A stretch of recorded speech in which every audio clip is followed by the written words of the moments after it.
Ladies and gentlemen, may I have your attention because lately I've had the intention of speaking my mind. There's something I have to mention. It's actually about the world's latest invention. It's actually like they sat down at a convention but left out the only one who's worthy of offering a correction. And if you ask me, this is what's causing all the tension, misapprehension and aggression, and there seems to be no digression. So you think you could solve this for me? Because it really is a mystery. We're talking about the oldest living nation in history to its homeland has returned, but somehow the tables have turned. But hold on, let me explain something you've probably never learned. The Palestinians that I've spoken to say they have nothing wrong with Jews, just the Israeli occupation and all the evil things they do. But now let's try to understand their view, because if you do some research and want to reach first the root of the issue, you got to read each verse of the Quran. And if you read it with clarity, you will see the similarity that it has with the Torah. There's no doubting this reality.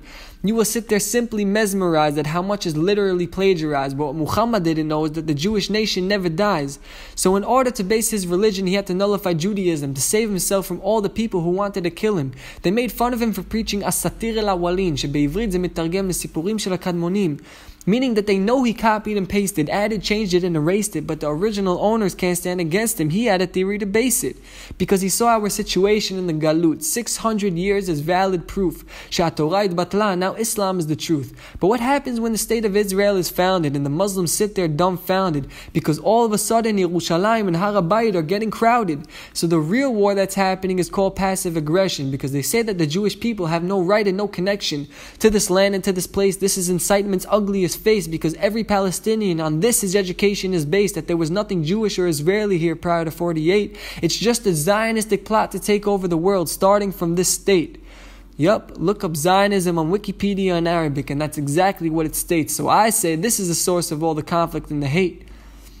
It's crazy, I promise. When only one side is honest, the lies keep on accumulating. This disease is getting chronic. It's the young generation that's affected from social media that's infected with incitementitis, and there's no cure to fight it. The incitement, don't buy it, but don't sit there being quiet. We gotta find a way to put a stop to all the violence, inshallah. אבל תאמין לי זה קשה. מתי יבוא היום שנשב ונשתה קפה, איציק ומוחמד בלי סכין ובלי רובה, רק מתחיל לחשוב על זה ואני כבר צריך רופא? אבל באמת אני מקווה, מחכה ומצפה שיום יבוא כזה, ולך אני קורא לכל מי שבקצה ושלום הוא לא רוצה, או ששלום הוא כן רוצה אבל לא מבין את הנושא. Because you got to understand the complication of this twisted situation with all the implications of every land confiscation. They say stop the occupation, discrimination, and invasion. But when did the Palestinians become a nation? And how can we reach a negotiation when hatred is the main focus of education all around the world and it's just causing aggravation? But what do you expect when we're acting like the West? UNESCO can vote whatever they want because our education is a mess. The Muslims say Sidna Suleiman bana al-Masjid al-Aqsa. ואנחנו לא לומדים על זה. איזו ריאקציה, לא לומדים על הדת שלנו, וזה גורם לפרובוקציה, לכן הם מוחקים את ההיסטוריה שלנו בלי לגיטימציה. But where to put the blame? It really is a shame that these people are being lied to, but no one will complain. I spoke to a girl from Hebron on a language learning application on my phone. She said she's really scared to walk alone in the Jewish parts near her home because she might be shot and killed like the other girls whose blood was spilled for absolutely no reason, as if it's deer hunting season, and this is the fact that she believes in.